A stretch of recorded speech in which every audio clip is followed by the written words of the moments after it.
আপনার অজান্তে আপনি হয়তো হ্যাকারদের ফাঁদে পা দিচ্ছেন। প্রতিদিন হাজার হাজার মানুষ ভুয়া লিঙ্কে ক্লিক করে তাদের ফেসবুক, ইনস্টাগ্রাম এবং ব্যাঙ্ক অ্যাকাউন্ট হারাচ্ছে। হ্যাকাররা কিন্তু এখন আর আগের মতো নেই। প্রথমে তারা আপনার বিশ্বাস চুরি করে এক ক্লিকে আপনার ফোনে ঢুকে পড়ে ম্যালওয়্যার। আপনি কিছু বুঝে ওঠার আগে আপনার সমস্ত তথ্য অন্য মানুষের কাছে চলে যায়। ভয় পাওয়ার কিছু নেই। আজকের ভিডিওতে আমি আপনাদের দেখাবো কিভাবে হ্যাকারদের চিনবেন, কিভাবে ফিশিং লিঙ্কগুলো চিনবেন এবং চেক করবেন। তো চলুন কথা না বাড়িয়ে মূল ভিডিওটি শুরু করি।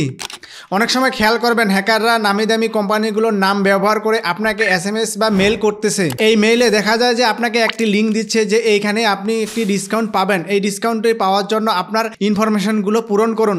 যখনই আপনি এই নিচের লিঙ্কে ক্লিক করবেন তখন তারা একটি ফর্ম দিচ্ছে। সেই ফর্মে দেখা যায় যে আপনার নাম, ফোন নম্বর এবং ব্যাংক ইনফরমেশন চাচ্ছে। যখনই আপনি এই ব্যাংক ইনফরমেশনগুলো দিচ্ছেন তখনই দেখা যায় যে হ্যাকারদের কাছে চলে যায় আপনার ইনফরমেশনগুলো। এভাবে হ্যাকাররা আপনার ইনফরমেশনগুলো হাতিয়ে নিচ্ছে। আপনি একটু লক্ষ্য করলে বুঝতে পারবেন যে এই লিঙ্কগুলো বা ইউআরএলগুলোর নাম ভুল থাকে। যদি দেখেন যে HTTPS না থাকে তাহলে বুঝবেন যে এটা হ্যাকার পাঠিয়েছে। আর কিছু ক্ষেত্রে দেখা যায় যে আপনার পরিচিত জন আপনাকে একটি SMS ফরওয়ার্ড করছে, কিন্তু সে নিজেই জানে না যে লিঙ্কটি কিসের ছিল। এর জন্য আপনি ভালোভাবে সেটি জাস্টিফাই করবেন আসলে লিঙ্কটি কিসের পাঠিয়েছিল। সেক্ষেত্রে লক্ষ্য করবেন ইউআরএলটি ঠিক আছে কিনা, ডোমেইন নামটি ঠিক আছে কিনা এবং ওয়েবসাইটের ইউআরএল HTTPS আছে কিনা। সবকিছু যদি দেওয়া থাকে তাহলে আপনি ওয়েবসাইটের লিঙ্কটিতে প্রবেশ করবেন। তার আগে অবশ্যই আপনি ওয়েবসাইটের লিঙ্কটি চেক করবেন। এর জন্য আমি আপনাদের এখন একটি প্রসেস দেখাবো। এই প্রসেসটি আপনি অবলম্বন করলে ওয়েবসাইটের ইউআরএলটি ঠিক আছে কিনা সেটা আপনি চেক করতে পারবেন। আর আপনাকে পাঠানো লিঙ্কগুলি চেক করার জন্য আপনি চলে যাবেন আপনার ফোনের ক্রোম ব্রাউজারে। ক্রোম ব্রাউজারে আসার পর এখানে সার্চ করবেন ভাইরাস টোটাল। এখানে যে প্রথম ওয়েবসাইটটি আসবে এটার উপর ট্যাপ করবেন। এরপর আপনাকে যে লিঙ্কটি পাঠিয়েছে সেটার জন্য ইউআরএলে ক্লিক করবেন। এরপর এখানে লিঙ্কটি পেস্ট করবেন। এরপর সার্চে ক্লিক করবেন। সো দেখতেই পাচ্ছেন এই সাইটটিতে সমস্যা আছে।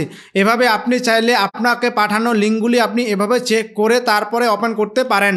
এছাড়াও আপনার পরিচিত কেউ যদি আপনাকে ফাইল পাঠায় সেই ফাইলটিও কিন্তু আপনি চেক করতে পারবেন এই ওয়েবসাইটের মাধ্যমে। এর জন্য আপনি একটু ব্যাক যাবেন। ব্যাকে আসার পর এখানে যে ফাইল নামের অপশনটি আছে এটার উপর ট্যাপ করবেন। এখানে আপনাকে যে ফাইলটি পাঠিয়েছে সেই ফাইলটি আপলোড করে চেক করে নেবেন যে ফাইলটিতে কোনো সমস্যা আছে কি না। যদি সমস্যা মনে হয় যে সমস্যা আছে তাহলে সেই ফাইলটি ওপেন করবেন না। যদি মনে হয় যে ফাইলটিতে কোনো সমস্যা নেই সেক্ষেত্রে ফাইলটি আপনারা ওপেন করবেন। আর আপনার এই ওয়েবসাইটের লিঙ্কটি যদি খুঁজে পেতে সমস্যা মনে হয় তাহলে আমাদের ভিডিও ডিসক্রিপশন বক্সে এই লিঙ্কটি দেওয়া হয়েছে, আপনি চাইলে চেক করে নিতে পারেন। আপনি নিজে সচেতন হবেন এবং অন্যকে সচেতন করবেন। ভিডিওটি যদি বিন্দুমাত্র ভালো লেগে থাকে তাহলে আপনার পরিচিতজনদের সাথে শেয়ার করে তাদেরকে দেখার সুযোগ করে দিবেন এবং তাদেরকে হ্যাকারদের হাত থেকে বাঁচার সুযোগ করে দিবেন। তো এই ছিল আজকের ভিডিওটি। ভিডিওটি যদি ভালো লেগে থাকে ভিডিওতে একটি লাইক করবেন, সেই সাথে ভিডিওটি কেমন লেগেছে কমেন্টে জানিয়ে যাবেন। আর এরকম নিত্য নতুন টেক রিলেটেড ভিডিও পেতে চাইলে আমাদের বেসিক স্টার চ্যানেলটি সাবস্ক্রাইব করে বেল আইকনটি অন করে দিবেন অথবা ফেসবুক পেজটি আমাদের ফলো করে রাখতে পারেন। সো দেখা হচ্ছে আগামী নতুন কোনো ভিডিওতে। ততক্ষণ পর্যন্ত ভালো থাকুন, সুস্থ থাকুন।